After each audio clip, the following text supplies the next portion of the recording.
एक धर्मदास नामक सेठ बांधवगढ़ के अंदर एक नगर था, वो बांधवगढ़, उसमें रहते थे। वो बहुत ही धनी थे, साहूकार थे, पैसे की बहुत अधिकता थी।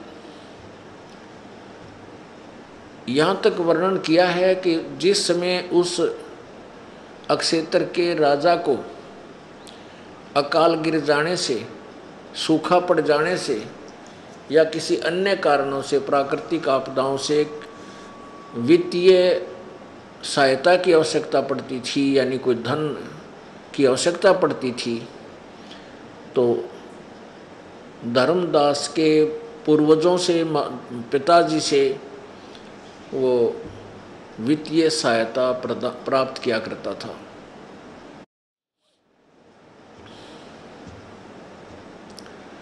इतना सुख होते हुए, क्योंकि हम माया, जिसके पास माया है उसको सुखी मानते हैं। वैसे तो जिसके पास माया है वो महादुखी होता है, परंतु हमने सोच रखा है इस काल के ज्ञान के आधार से कि जिसके पास घना धन, साहूकार, सेठ है, वो सुखी है। तो वो जो सुख भी उसके पास था, उसके उपरांत भी वो परमात्मा की तरफ में बहुत ही व्याकुल था। इसी उद्देश्य से उस धर्मदास जी ने एक रूपदास नाम के वैष्णव परंपरा के विष्णु जी के उपासक संत से उपदेश ले रखा था।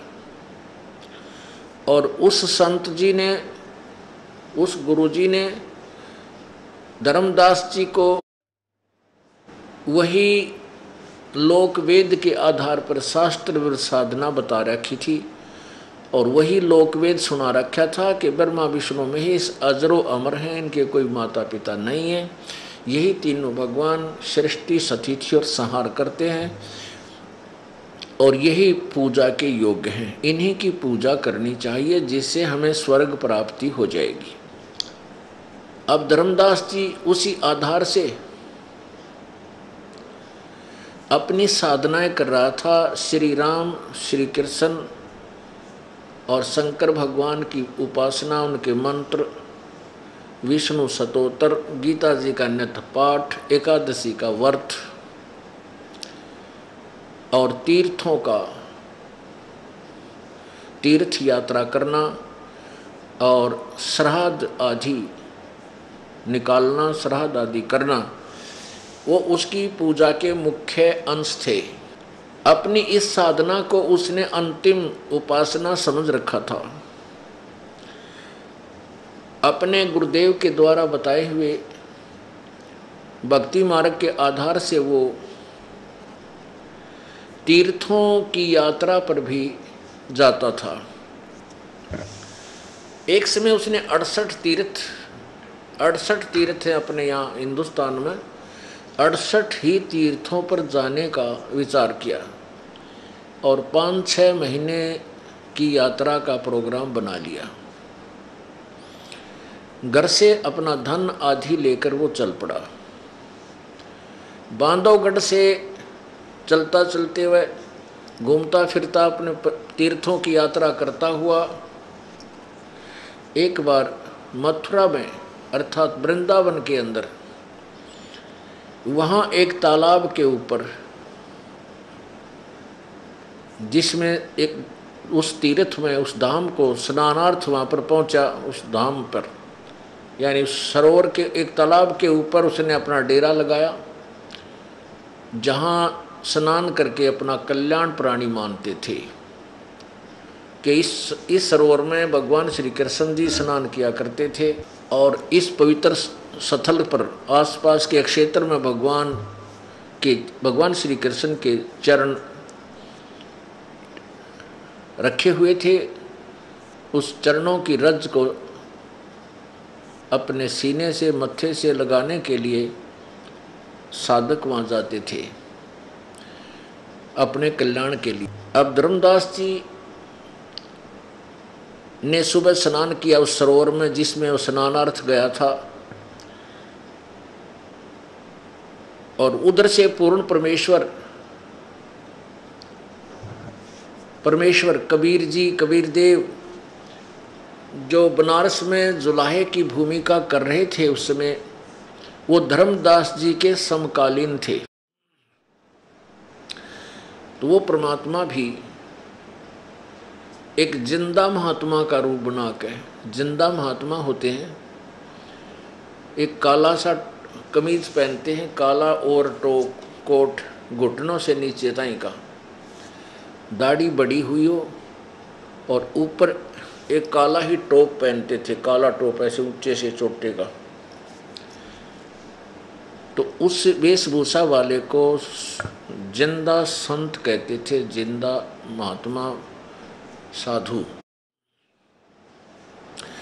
उस जिंदा महात्मा की वेश यानी ड्रेस बनाकर परमात्मा उसका स्वरूप बनाकर वेशभूषा बना पहन करके और वही उसी स्थल पर प्रकट हो गए जहाँ धर्मदास जी उस तालाब में जोड़ में स्नान कर रहा था। स्नान करके धर्मदास जी बाहर आए, साफ कपड़े पहने, कुछ स्थान गारा और गाय के गोबर से लीपा, मड प्लास्टर किया। उसके बाद वहाँ बैठ कर के एक अपना स्वच्छ कपड़ा बिछा के पहले तो भगवान श्री विष्णु जी की मूर्ति को स्नान कराया, सालग्राम बोलते हैं उसको। स्नान करा के उसको स्वच्छ कपड़े पहनाए, यानी वो कर्मकांड पूजा पूरी की।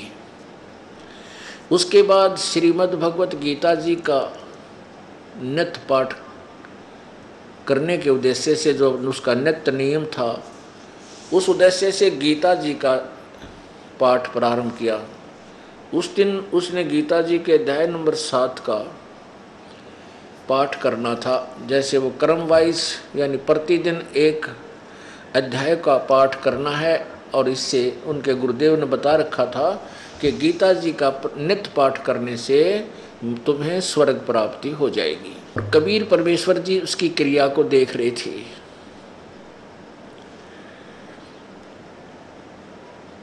अब जब धर्मदास जी ने देखा कि एक मुसलमान, ये जिंदा महात्मा मुसलमान धर्म के अंदर होते हैं, उनको जिंदा महात्मा कहते हैं, वो ऐसी वेशभूषा करते हैं। तो धर्मदास जी ने देखा कि एक मुसलमान फकीर और आपके ज्ञान को सुनने की चेष्टा कर रहा है। कबीर देव जी पहले 50 फुट दूर बैठे थे, तो निकट आकर के 5-6 फुट की दूरी पर विराजमान हो गए, 10 फुट की दूरी पर। क्योंकि एक और समस्या है कि जो पाठ आदि करते हैं, हिंदू धर्म के लोग करते थे पहले, छुआछात वैसे तो थी ज़्यादा ही, लेकिन फिर भी अपने पूजा के समय मुसलमानों से भी दूर रहते थे, क्योंकि ये मांस खाते हैं, ऐसा सोचकर। इसलिए परमेश्वर उससे 5-10 फुट दूर ही विराजमान रहे, कहीं यो बिदक ना जा, धर्मदास रुष्ट हो जाए, कुछ 19-21 कह देर अपना पाठ ना करे। इसलिए परमात्मा उससे 10 फुट की दूरी पर विराजमान हो गए, और धर्मदास जी गीता जी के 7वें अध्याय का पाठ प्रारंभ करता है।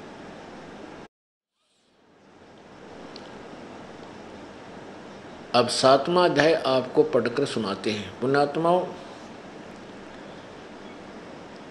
अभी तक हमें तत्व ज्ञान नहीं मिला।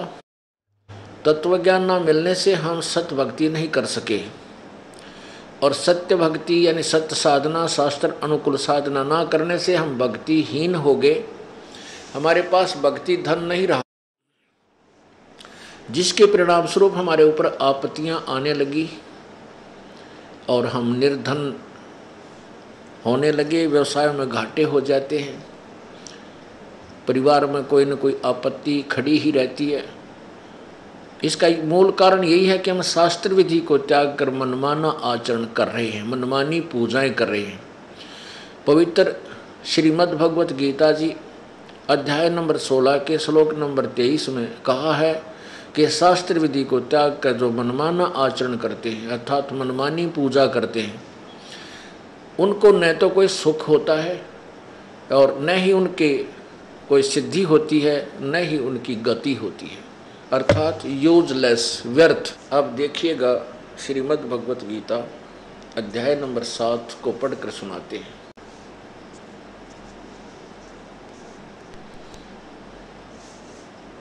सप्तम अध्याय, 7वां अध्याय।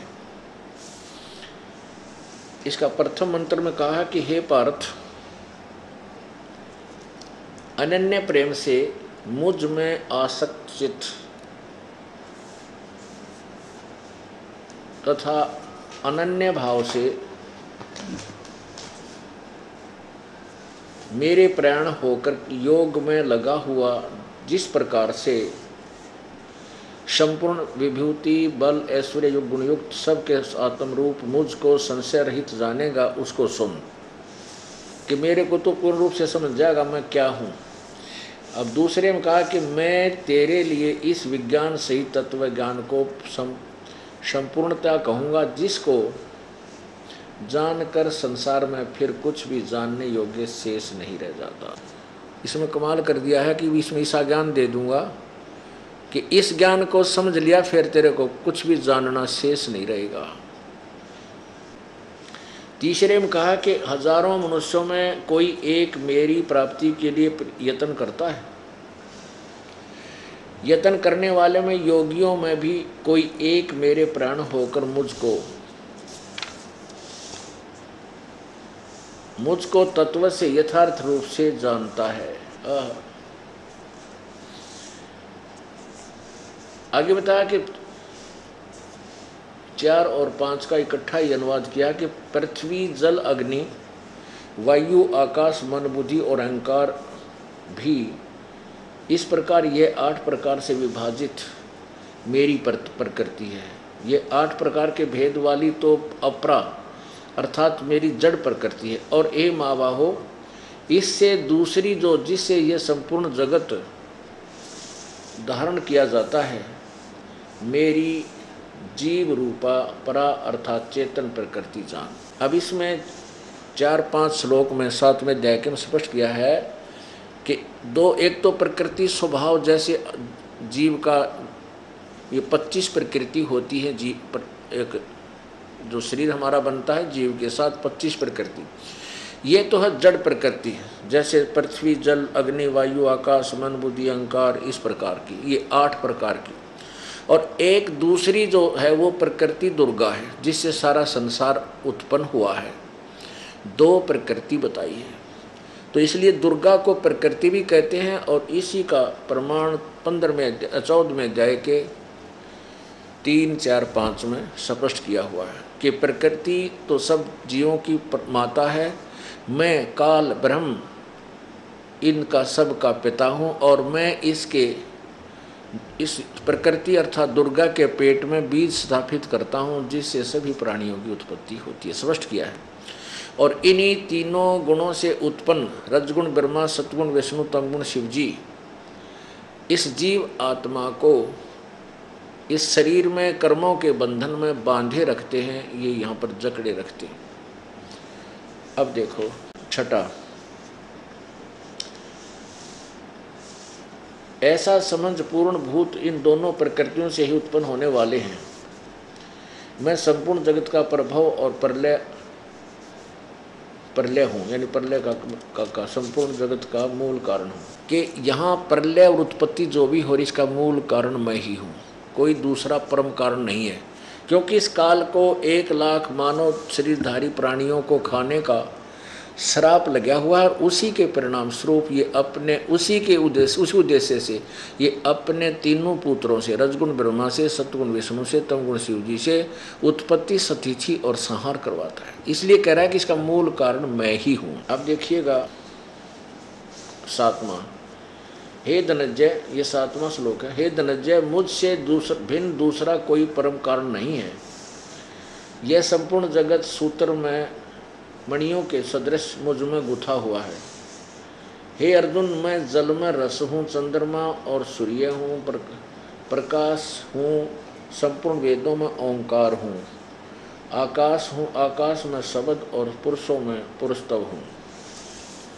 9 में कहा है कि पृथ्वी में पवित्र गंध और अग्नि में तेज हूँ तथा संपूर्ण प्राणी भूतों में उनका प्राणियों में जीवन हूँ और तपस्वियों में तप हूँ।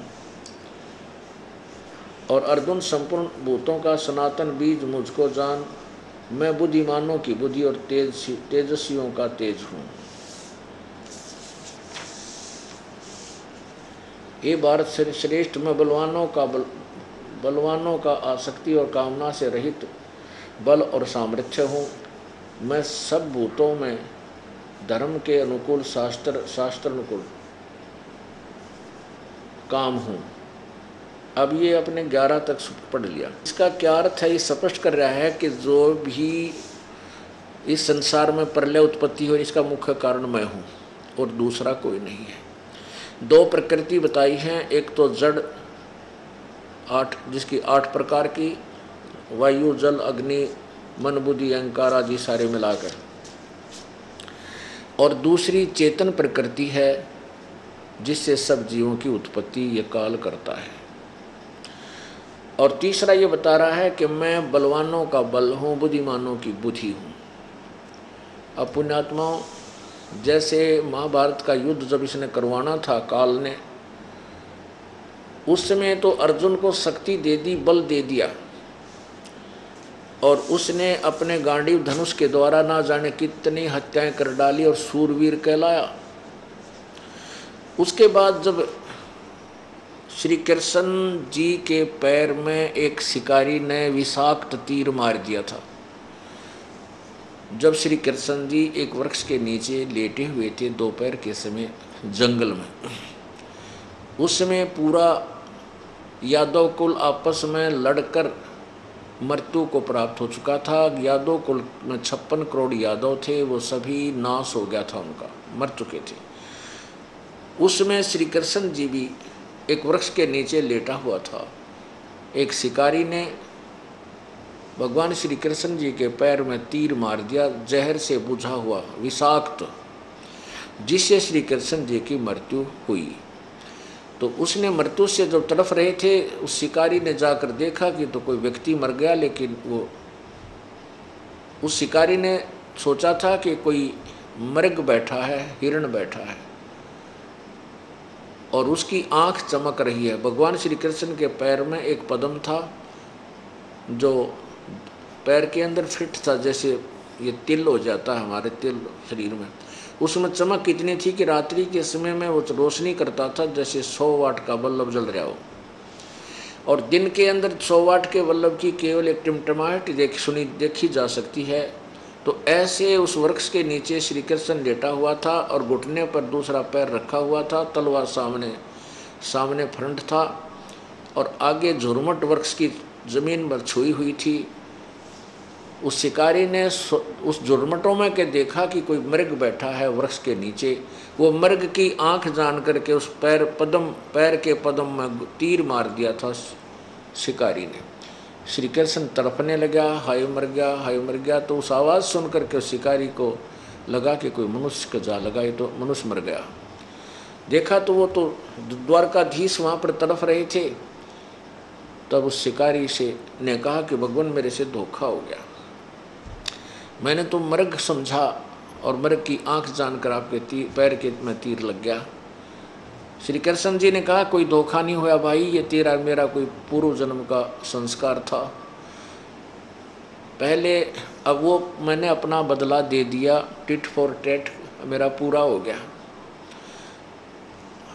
आप श्री कृष्ण जी ने बताया कि तू सुग्रीव का भाई बाली था त्रेता युग में, और मैं रामचंद्र रूप में था, उसमें मैंने तेरे को भी धोखे से मारा था एक वृक्ष की ओट लेकर।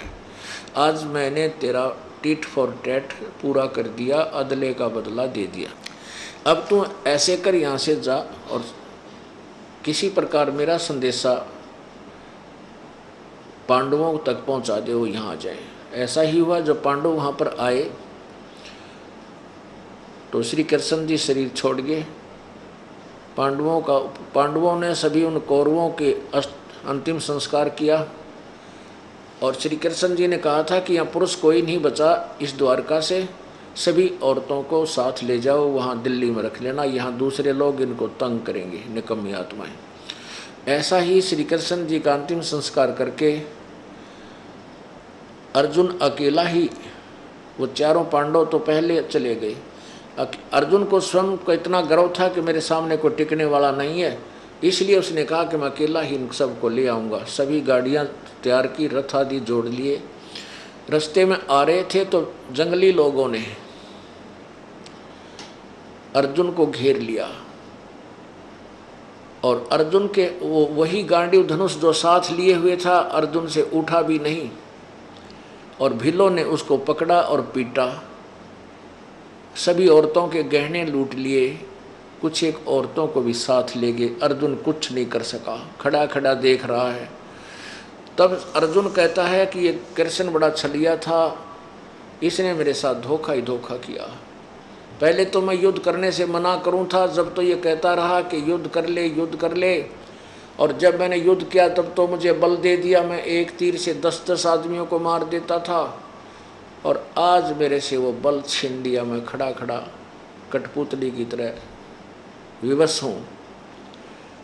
पुण्यात्माओं, श्री कृष्ण छलिया नहीं था। कबीर भगवान ने बताए श्री कृष्ण छलिए नहीं थे, श्री कृष्ण काल नहीं था, ये धोखेबाज नहीं था, ये तो काल का खेल था। सारा महाभारत काल ने करवाया, और फिर अपने जब महाभारत करवाया शक्ति दे दी, वो युद्ध करवाया तो, और फिर वह शक्ति वापस ले लिए। स्पष्ट कहता है कि मैं बलवानों का बल हूँ और बुद्धिमानों की बुद्धि मैं ही हूँ, यानी जब चाहे जिसको बल दे दूँ, जब चाहे बुद्धि दे दूँ, नहीं तो अपना ऑफ कर दूँ उनकी बुद्धि को। अब जैसे श्री रामचंद्र जी जब रावण को सीता जी को उठा ले गया, और श्री रामचंद्र जी जो है उसके विलाप में जंगल में जगह जगह घूम रहे, वृक्षों से लिपट रहे, रो रहे, विलाप कर रहे थे, सीता कहाँ गई। उसमें पार्वती जी ने आकाश से देखा कि एक व्यक्ति बहुत बुरी तरह रो रहा है। तब जब पार्वती जी ने भगवान शिव जी से कहा कि भगवान ये कौन व्यक्ति है, क्यों इतना दुखी है, इसके साथ क्या हो गया है, तब श्री शिव जी ने उसको नमस्कार किया ऊपर से। पार्वती बोली आप किसको नमस्कार कर रहे हो, इस व्यक्ति को जो रो रहा है? शिव जी बोले हाँ, ये विष्णु जी हैं, और इनको श्रापवश, नारद के श्रापवश यहाँ भटकना पड़ रहा है, और इनकी पत्नी को कोई उठा ले गया है। अब पार्वती बोली मैं इसकी परीक्षा लूँगी, तब मैं इसको नमस्कार करूँगी। आप कहते हो ये भगवान है, मैं भगवान जब मानूंगी, मैं तब मानूंगी इसको भगवान जब मैं इसकी परीक्षा ले लूँगी। मैं सीता रूप बना कर जाती हूँ, और यदि मुझे पहचान लेगा तो ये विष्णु भगवान है, अन्यथा मैं इसको नहीं प्रणाम नहीं करूँगी। और भगवान शिव जी बोले कि ऐसी गलती मत करिए, तो मेरे बड़े भाई की पत्नी का रूप मत बनाना। यदि तू सीता रूप बनाएगी तो मेरे लिए माता तुल हो जाएगी, मैं तुझे पत्नी रूप में स्वीकार नहीं करूँगा। अब पार्वती बोली कोई बात नहीं, को नहीं करूँ, मैं नहीं जाऊँ परीक्षा करने। तब तो कह दिया बात में, यो काल जो है ना, रिमोट तो काल के हाथ में जीव का। तो काल प्रेरणा से जब भगवान शिव जी अपने कहीं और भ्रमण के लिए चले गए, शहर सपट्टे को पीछे से सीता रूप बनाया और श्री राम के सामने खड़ी होगी। अब श्री रामचंद्र जी ने कहा कि हे दक्ष पुत्री माया, भगवान शंकर तेरे साथ क्यों नहीं आया, कहाँ छोड़ा है इसको? शर्मिंदा होगी, लज्जित हुई, कहने लगी आप सचमुच भगवान विष्णु हो, भगवान शंकर आपको ठीक ही प्रणाम कर रहे थे। न्यों कह के वापस आएगी। अब पुण्यात्माओं देखो,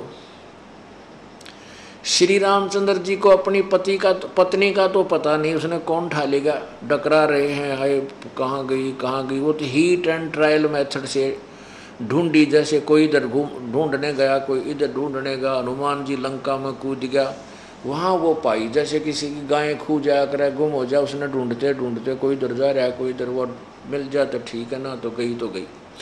इस विधि से सीता प्राप्त हुई और उधर से पार्वती को पहचान दिया कि सीता नहीं है, क्योंकि काल ने उस समय उसको बुद्धि दे दी, पार्वती पहचान दी और फिर उसकी बुद्धि ऑफ कर दी पहले की तरह। वो उसको ये नहीं मालूम सीता कहाँ है, पार्वती को पहचान लिया और सीता का पता नहीं कौन ठा ले गया। पुण्यात्माओं, ये तत्व ज्ञान है। इसको तत्व से जानने के बाद, सुनने के बाद आपके पास एक, यूँ सोच लो, दूरबीन बन जाएगी आपकी। जो ज्ञान है आपका, आपकी बुद्धि दूरबीन की तरह हो जाएगी, जो गहराई से भी दूर से भी देख लेगी और सूक्ष्म से सूक्ष्म वस्तु को भी आप देख सकोगे। ऐसी आपका ये ज्ञान रूपी दूरबीन यानी चश्मा बन जाएगा। अब आगे क्या बताया है 12वें श्लोक में, अध्याय नंबर 7 का ही 12वां श्लोक। और भी जो सतगुण से उत्पन्न होने वाले भाव हैं और रजोगुण से तमोगुण से उत्पन्न होने वाले भाव हैं, उन सबको तो मुझसे ही होने वाले ऐसा जान, परंतु वास्तव में उनमें मैं और वे मुझ में नहीं हैं। अब ये काल भगवान क्या कहता है कि रजगुण ब्रह्मा से जीवों की उत्पत्ति विषय वासना प्रेरित करके होती है और सतगुण विष्णु से सतिथि यानी एक दूसरे में मोह ममता, जैसे भाई बहन का प्यार है, माता पिता में प्यार और बेटे बेटियों को के अंदर आस्था प्यार, हमारा ममता, और पति पत्नी में संपत्ति के अंदर जो हमारी ममता है, हमारा मोह है, ये भगवान विष्णु जी के सतोगुण का दुष्प्रभाव है। और तीसरा तमोगुण भगवान शंकर जी के कारण है, जो हमारे अंदर एकदम गुस्सा हो जाता है, मरने मारने को तैयार हो जाते हैं, और तमोगुण रूपी भगवान शिव इन जीवों का संहार करता है। श्री रजगुण ब्रह्मा जी के कारण उत्पत्ति होती है, भगवान तमोगुण सतगुण विष्णु जी के कारण हम एक दूसरे में यहाँ ममता में जकड़े हुए हैं, सचीछी रहती है, और भगवान शंकर संहार कर देते हैं। ये काल भगवान ज्योति निरंजन कहता है कि इन तीनों गुणों के द्वारा जो भी हो रहा है उसका मुख्य कारण मैं ही हूँ, लेकिन मैं इनमें नहीं, ये मुझ में नहीं, क्योंकि ये काल इनसे भिन्न रहता है, अलग रहता है, दूर रहता है, अपने अपने ब्रह्मांड में यानी ब्रह्मलोक में रहता है। और ब्रह्मा विष्णु महेश की भिन्न अलग से न्यारे स्थानों पर इनकी अलग अलग नगरियां हैं, इनकी राजधानी है। और ये तीनों भगवान इस पृथ्वी लोक पर, पाताल लोक नीचे है और ऊपर स्वर्ग लोक के तीनों प्राणियों के ऊपर एक एक विभाग के प्रभु हैं, स्वामी हैं। रजोगुण विभाग का मंत्री ब्रह्मा जी, सतोगुण विभाग के मंत्री विष्णु जी और तमोगुण विभाग के मंत्री श्री शिव जी, शंकर जी। और एक ब्रह्मांड में इनके पिता जो ब्रह्म काल भगवान जो हैं ज्योति निरंजन, जिसको काल ब्रह्म बोलते हैं, वही महाशिव सदा, यानी वो अन्य शिव विष्णु और ब्रह्मा के रूप बनाता है, जिस कारण से अन्य ब्रह्मा विष्णु होने से उनको महाब्रह्मा महाविष्णु महाशिव रूप दिया जाता है। वो एक ब्रह्मांड में मुख्य मंत्री सा जानो, ऐसे ऐसे 21 ब्रह्मांड तो इस ब्रह्म के हैं, क्षर पुरुष के। जो गीता जी अध्याय नंबर 15 के श्लोक नंबर 16 में दो भगवान कहे, क्षर पुरुष और अक्षर पुरुष। देखिएगा, ये है अध्याय नंबर 15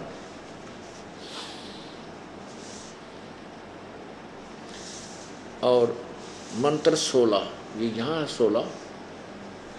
इसमें लिखा है कि दिवौ इमौ पुरुषव लोके क्षर च अक्षर एवं च क्षर सर्वाणी भूतानि कटुस्थ अक्षर उच्यते।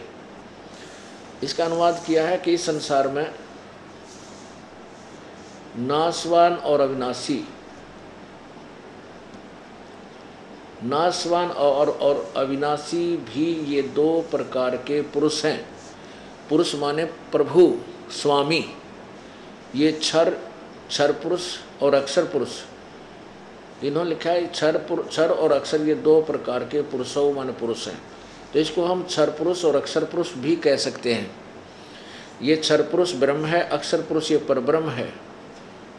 और इसमें क्या लिखा है कि सर्वाणी संपूर्ण प्राणियों के शरीर तो नाशवान है और जीवात्मा अविनाशी कहा जाता है।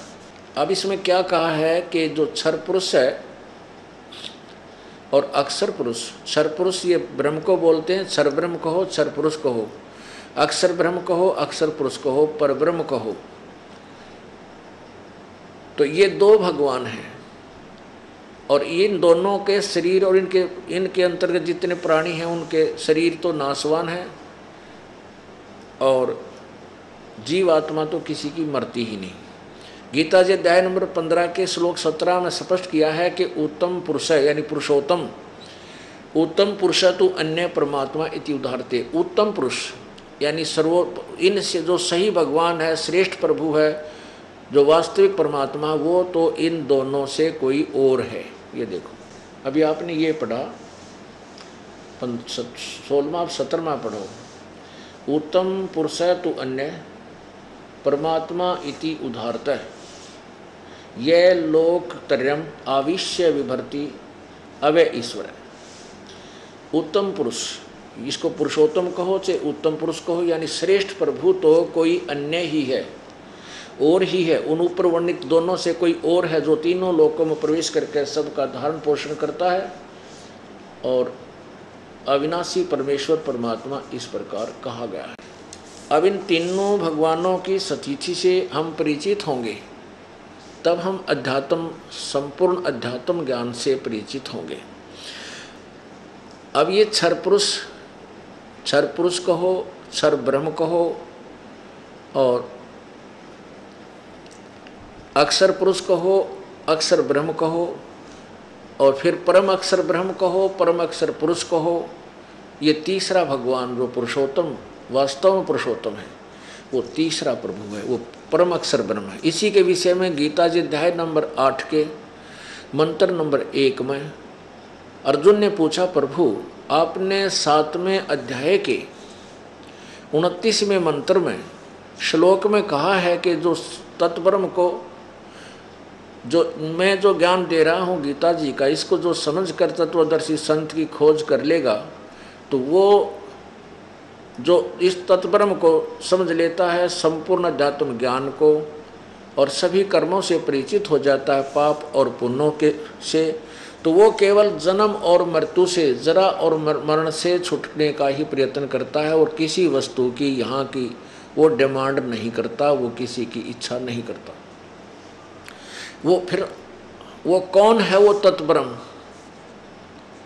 8वें अध्याय के 1 में श्लोक में प्रश्न किया है कि वो किम तत्ब्रह्म, वो किम तत्ब्रह्म कौन है, क्या है, वो कौन भगवान है?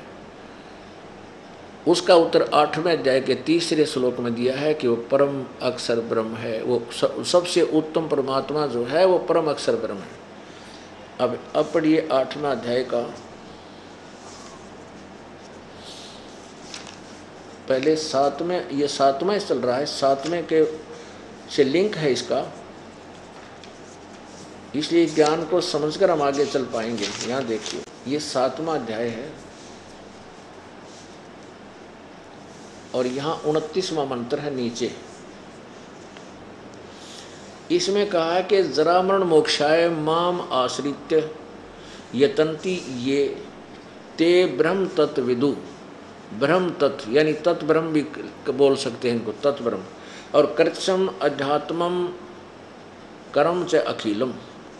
इसका क्या अर्थ है कि जो मेरे शरण होकर जरा और मरण से छूटने के लिए यत्न करते हैं, वो केवल जो जन्म मरण से छूटने का प्रयत्न करते हैं, वे पुरुष, वे भक्त तत्व ब्रह्म, ये देखिएगा, ये तत्व ब्रह्म, तत्व ब्रह्म यानी उस ब्रह्म, तत्व ब्रह्म यानी उस ब्रह्म को, संपूर्ण अध्यात्म को तथा संपूर्ण कर्मों को जानते हैं। अब गीता ज्ञान दाता ये काल है और ये कह रहा है, श्री कृष्ण में प्रवेश करके बोल रहा है कि मैं तुझे जो ज्ञान दे रहा हूँ, जैसे चौथे अध्याय के 25 से लेकर 34 में बताया है कि कोई ऐसी साधना करता है, कोई ऐसी साधना करता है, और सभी अपनी साधना को पापनाशक मानकर कर रहे हैं, श्रेष्ठ मानकर कर रहे हैं। कोई देवताओं की पूजा करता है, कोई केवल प्राणायाम करके ही, कोई योग अभ्यास करके, कोई घोर तप करता है, कोई जो है जीव हिंसा से ही का व्रत रखता है। इस तरह अपनी साधनाओं को पापनाशक जान के करते हैं। लेकिन चौथे अध्याय के 32वें श्लोक में कहा है कि जो इस प्रकार के जो सभी साधनाएं लोग कर रहे हैं, भक्तजन साधकजन, वो भी और विस्तार से और जो वास्तविक साधना है वो सच्चिदानंद घन परमात्मा यानी परम अक्षर ब्रह्म की वाणी में उनके द्वारा अपने मुख से उच्चारित उस मुख्य ज्ञान में, तत्व ज्ञान में वर्णित हैं, उनको वहाँ विस्तार से लिखी है। और उस तत्व ज्ञान को जो परमेश्वर द्वारा अपने मुखारविंद से उच्चारण की गई है वाणी, जो उसमें तत्व ज्ञान है, उस तत्व ज्ञान को किसी तत्वदर्शी संतों के पास जाकर समझ, उनको दंडवत प्रणाम कर। तो उस कहते हैं जो मेरे इस ज्ञान का आश्रय लेकर के तत्वदर्शी संत की तलाश कर लेता है, खोज कर लेता है, फिर उस ज्ञान पूरे अध्यात्म ज्ञान को समझ लेता है और पूरे कर्म पाप और पुण्य से परिचित हो जाता है, और जो उस परमात्मा से परिचित हो जाता तत्व ब्रह्म से, परम अक्षर ब्रह्म से, वो केवल जन्म और मरण से ही छूटने का प्रयत्न करता है। ये अर्थ है 7वें अध्याय के 29वें श्लोक का। अब 8वें अध्याय के प्रथम ही मंत्र में अर्जुन ने कहा है कि फिर ऐसा महत्वपूर्ण वो भगवान है तत्व ब्रह्म, यानी वो तीसरे नंबर का परम अक्षर ब्रह्म, तो वो कौन है, वो क्या है वो तत्व ब्रह्म। यहाँ देखो, ये 8वां अध्याय प्रारंभ हुआ, 8वां अध्याय प्रथम ही मंत्र में अर्जुन ने कहा कि किम तत्व ब्रह्म, वो तत्व ब्रह्म कौन है, हे पुरुषोत्तम वो तत्व ब्रह्म क्या है। इसका उत्तर इसी गीता ज्ञानदाता ने गीता जी के इसी 8वें अध्याय के तीसरे मंत्र में दिया, श्लोक में। वह परम अक्षर ब्रह्म है, वह परम अक्षर ब्रह्म है। अब देखो, गीता जी अध्याय नंबर 15 के श्लोक नंबर 16-17 में 3 परमात्मा है। एक क्षर ब्रह्म, क्षर पुरुष को, पुरुष माने परमात्मा को, ब्रह्म माने भी परमात्मा होता है, प्रभु होता है। एक तो क्षर पुरुष और क्षर ब्रह्म कहो उसी को, ये ज्योति निरंजन काल है, ये 21 ब्रह्मांड का मालिक है। और जो अक्षर ब्रह्म या अक्षर पुरुष, हम जिसे परब्रह्म बोलते हैं, वो है 7 शंख ब्रह्मांड का मालिक, 7 शंख, नील पद्म शंख। और जो परम अक्षर ब्रह्म है, जो तीसरे नंबर का 15वें अध्याय के 17वें श्लोक में कहा कि उत्तम पुरुष है तो अन्य परमात्मा इति उदाहरते ये लोक तरम आविश्य विभर्ति अवैश्वर, तो वो परम अक्षर ब्रह्म है जो इन दोनों से भी उत्तम है, श्रेष्ठ है, वो कोई और ही है, वही वास्तव में अविनाशी है। ये क्षर पुरुष और अक्षर पुरुष यानी क्षर ब्रह्म और अक्षर ब्रह्म ये नाशवान है, ये अविनाशी नहीं है। ये पूर्ण परमात्मा कंप्लीट गॉड नहीं है, ये कुछ अक्षेत्रीय स्वामी हैं और कुल का मालिक वो परम अक्षर ब्रह्म है। अब हम फिर आते हैं 7वें अध्याय में।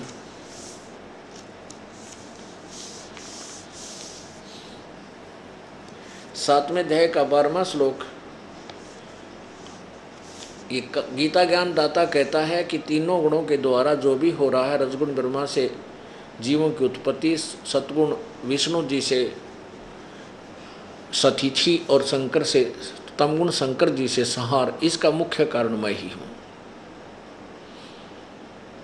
परंतु ये मुझ में और मैं इनमें नहीं हूँ। यो काल कहाँ रहता है? 21वें ब्रह्मांड में रहता है।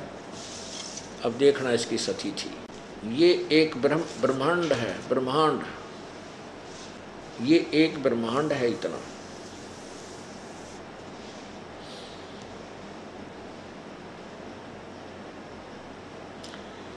इसमें ये जो स्थान आपको दिखाई देता है, ये एक ब्रह्मलोक है। इस ब्रह्मांड में ही एक स्थान है जो ब्रह्मलोक है, और ये क्षेत्र बहुत ज़्यादा है। इस क्षेत्र का, ब्रह्मलोक का अलग से एक चित्र हमने पार्टली बनाया है। ये देखो, ये पूरा एक ब्रह्मलोक है जो इस ब्रह्मांड का ही एक अंश है। तो इसमें ये काल रहता है अलग। इसमें ब्रह्मा विष्णु महेश की सतिथि नहीं है। यही काल 3 रूप धारण करता है, महाब्रह्मा, महाविष्णु, महाशिव का। और ये कंप्लीट एक ब्रह्मांड का चित्र है। ये नीचे जो ये पाताल लोक है, ये पृथ्वी लोक है, ये स्वर्ग लोक है। इन 3 लोकों के ऊपर रजगुण ब्रह्मा, सतगुण विष्णु, तमगुण शिव जी का एक एक विभाग का पर अधिपत्य है। इन भगवानों की अलग से भी राजधानी यानी नगरियां हैं, अलग से इनके लोक हैं। ये शिवलोक, ये ब्रह्मा का लोक, ये विष्णु जी का लोक अलग से। यहाँ बैठकर ही ये तीनों लोकों के प्राणियों को कंट्रोल करते हैं, प्रभावित रखते हैं। और ये काल यहाँ पर अन्य रूप, ये अलग रहता है इनसे, कहता है मैं इनमें नहीं और ये मुझ में नहीं। अब ये देखिएगा, ये एक ब्रह्मांड आपने देखा, तो अब देखिए काल के 21 ब्रह्मांड। ये जो ब्रह्मांड आपने देखा, ये अब इसको जानो कि ये एक गेंद है, ये एक गेंद जो है, ये एक ब्रह्मांड समझो। ऐसे ऐसे 5 ब्रह्मांडों का एक समूह बनाकर इसने एक महाब्रह्मांड बनाया काल ने। ऐसे ये 4 महाब्रह्मांडों में 20 ब्रह्मांडों को रोका है, और 21वां ये अलग से अपना निज स्थान इसने और अलग बनाया है। इस प्रकार इस काल के केवल ये 21 ब्रह्मांड हैं। इस क्षर पुरुष को हो, क्षर ब्रह्म को, इसको।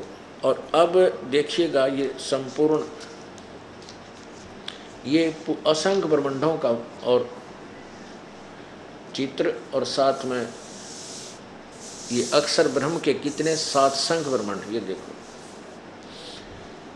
अब आपने जो देखा था, आपने जो ये देखा इस साइड में, ये 21 ब्रह्मांड जो इतने हैं, ये काल के, ब्रह्म के, सरब्रह्म के, ये अब ये इतने हो गए समझो, ये सत। और ये वाला स्थान जो है, ये 7 संख्य ब्रह्मांड हैं अक्षर ब्रह्म के, जो गीता जी अध्याय नंबर 15 के श्लोक 16 में 2 भगवान बताए हैं। ये क्षर ब्रह्म, ये अक्षर ब्रह्म, ये क्षर पुरुष, ये अक्षर पुरुष। ये भी नाशवान है, ये भी नाशवान है। 7 संख्य ब्रह्मांड है इस अक्षर ब्रह्म के, अक्षर पुरुष के, अक्षर ब्रह्म को। अब ये पूर्ण, ये अनंत असंख्य ब्रह्मांडों का जो कुल मालिक है, ये परम अक्षर ब्रह्म है, परम अक्षर ब्रह्म। और ये स्थान नष्ट हो जाता है। ये 7 संख्य ब्रह्मांड अक्षर ब्रह्म के और 21 ब्रह्मांड क्षर ब्रह्म के या क्षर पुरुष के और अक्षर पुरुष के, ये नष्ट हो जाते हैं। लेकिन ये शेष स्थान कभी नष्ट नहीं होता। ये सत्यलोक, ये स्थायी स्थान, शाश्वत स्थान है, जो गीता जी अध्याय नंबर 18 के श्लोक नंबर 62 में कहा है कि अर्जुन तू सर्वभाव से उस परमेश्वर की शरण में जा, उसकी कृपा से ही तू परम शांति और शाश्वत स्थान को प्राप्त होगा। शाश्वत स्थान माने सदा रहने वाला, जिसका एंड कभी ना हो, यानी सत्यलोक। ये सच्चा सत्य माने अविनाशी, अविनाशी लोक में आप चले जाओगे, फिर कभी जन्म मृत्यु नहीं होगी। और गीता ज्ञान दाता कहता मेरी शरण में रहना है तो तेरा भी जन्म और मेरा भी जन्म, 4 अध्याय के 5वें श्लोक में और 9वें श्लोक में। ये वो अक्षर ब्रह्म है। वो किम वो अक्षर ब्रह्म बताया ना, ये वो कबीर परमात्मा है, पूर्ण ब्रह्म, ये कबीर देव है, ये अक्षर ब्रह्म। अब हम किसकी पूजा करते हैं? अब जैसे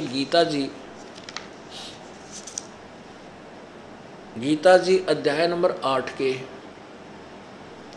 और श्लोक नंबर 3 में आपने पढ़ लिया कि वो परम अक्षर ब्रह्म है।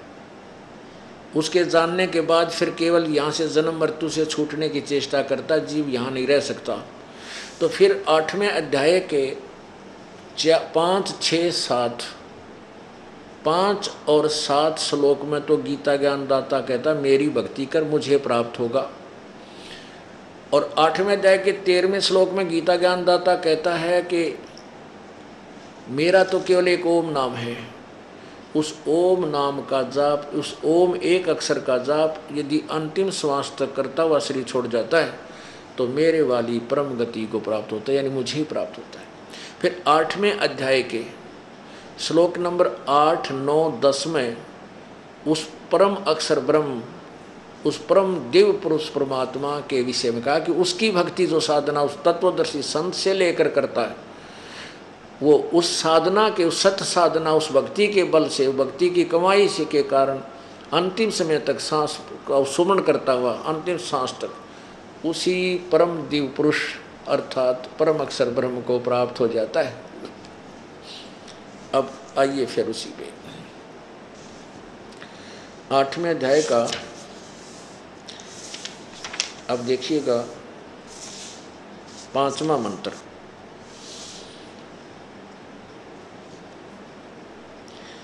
इसमें कहा कि जो पुरुष अंत काल में भी मुझको ही स्मरण करता हुआ शरीर को त्याग कर जाता है वह मेरे साक्षात स्वरूप को प्राप्त होता है, इसमें कोई संशय नहीं है। अपने बारे में बता रहा है कि मेरे जो अंतिम समय तक मेरा स्मरण करता हुआ शरीर त्याग कर जाता मुझे प्राप्त होता। अब 6 में क्या कहा है कि हे कुंती पुत्र, ये 6 जिसका पीछे है श्लोक, इसके लिए 6। हे कुंती पुत्र, यह मनुष्य अंत काल में जिस जिस भी भाव को स्मरण करता हुआ शरीर का त्याग करता है उसको ही प्राप्त होता है, सदा उसी भाव से भावित रहता है। इसका वास्तविक अर्थ ये है कि जो भी अंतिम समय तक जिस भी इष्ट की पूजा करता है वह उसी के भाव में भावित रहता है और उसी को प्राप्त होता है। अब आगे देखना 8वें के 7 में अध्याय नंबर 8 श्लोक नंबर 7। इसलिए हे अर्जुन, सब समय में मेरा स्मरण कर और युद्ध भी कर। इस प्रकार अर्पण किए हुए मन बुद्धि से युक्त होकर निसंदेह मुझको ही प्राप्त होगा। अब 8वें में कमाल किया है, ये 8वां। इसमें गीता ज्ञान दाता उस परम अक्षर ब्रह्म की तरफ कह रहा जो ऐसी के 8वें अध्याय के 3रे श्लोक में बताया है। हे पार्थ, ये नियम है कि परमेश्वर के ध्यान के अभ्यास रूप योग से युक्त दूसरी ओर न जाने वाले चित्त से निरंतर चिंतन करता हुआ मनुष्य परम प्रकाश दिव्य पुरुष को, परम प्रकाश रूप दिव्य पुरुष को अर्थात परमेश्वर को ही प्राप्त होता है। ये परम अक्षर ब्रह्म की तरफ संकेत है कि अब क्या बता रहे हैं कि हे पार्थ, ये नियम है कि ध्यान परमेश्वर के ध्यान के अभ्यास रूप योग से युक्त, योग माने साधना, परमेश्वर की साधना से जो युक्त है वह दूसरी ओर यानी अन्य किसी की पूजा नहीं करता। उस चित्त से अनन्य मन से निरंतर चिंतन करता हुआ यानी जो साधना उसका समन करता हुआ जो नाम तत्वदर्शी संत देगा तो परम दिव्य पुरुष परमेश्वर अर्थात परमेश्वर को ही प्राप्त होता है, पर वो परम अक्षर ब्रह्म को ही प्राप्त होता है। आगे 9वें में उसका नाम भी लिखा है कवियम। अब देखो, कवियम पुराणम अनुशासिताराम अणो अणियासम। इसका अर्थ है कि जो पुरुष सर्वज्ञ, कवियम का अर्थ इन्हें सर्वज्ञ कर दिया। पुण्यात्माओं, जैसे यजुर्वेद है, यजुर्वेद का कहीं प्रकरण चल रहा हो, उसके विषय में जानकारी दी जाती हो, तो उसमें लिखा हो यजुर या यजुम, तो उस वहाँ पर ये लिखना अनिवार्य है कि यजुर्वेद में, यजुर्वेद का ये श्लोक है, तो वो यजुम का अर्थ कर देना। यजु का अर्थ होता है यज्ञ स्तुतियाँ, यजु माने यज्ञ स्तुतियाँ। यदि उसका अनुवाद कर दे यज्ञ स्तुतियाँ, तो यजुर्वेद को कैसे पहचानेंगे? तो यहाँ कवियम का अर्थ है उस कबीर देव की, जो उस कबीर देव जो सबका अनादि है, उसकी जो साधना करता है। फिर हम इसी को यहीं लेकर चलते हैं, इस पर ज़्यादा टिप्पणी ना करें, क्योंकि वो प्रमाण हम अलग से देंगे। अगर उसको अब इसको सिद्ध करने लगे तो लंबा समय और व्यतीत हो जाएगा, क्योंकि हमारा विषय अब दूसरा चल रहा है। तो इसको हम इसी तरह पढ़ते हैं जैसा इन्होंने लिखा है। देखिए, अनुवाद किया है। 8वें अध्याय का 8वां पढ़ लिया, 9वां हम पढ़ रहे हैं। जो पुरुष कवियम सर्वज अनादि सबके नियंता, सूक्ष्म से अति सूक्ष्म, सबके धारण पोषण करने वाले, वो तीसरे नंबर का 15वें अध्याय के 17वें श्लोक में लिखा है ना, वो सबका धारण पोषण करता, तीनों लोकों में प्रवेश करके उस परम अक्षर ब्रह्म की तरफ यह संकेत है।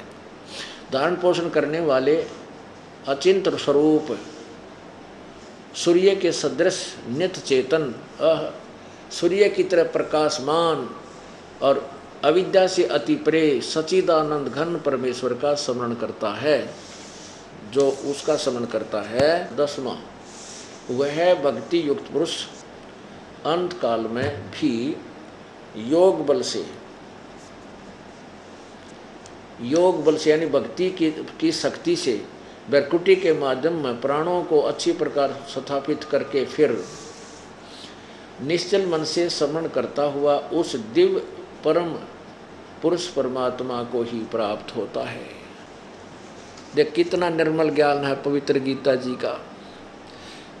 गीता ज्ञान दाता ये क्षर ब्रह्म है, ये काल है। अपने विषय में कह रहा है, श्री कृष्ण जी में प्रवेश करके ये काल बोल रहा है कि अर्जुन, यदि ये नियम, यदि तूने मेरी भक्ति करनी है तो मुझ में मनवाला हो, मेरी भक्ति कर और युद्ध भी कर, मुझे ही प्राप्त होगा। और 8वें अध्याय के 5 और 7 में कहा है, और 6 में कहा कि ये नियम है जो अंत समय में जिसके अंदर भावित है, जिसके ऊपर आसक्त है, उसी के पास चला जाता है। ये नियम है, जहाँ आशा ता वासा होई, मन कर्म वचन सुमरियो सोई। परमेश्वर ने भी ऐसा ही कहा है अपनी अमृतवाणी में, मुख्य ज्ञान में।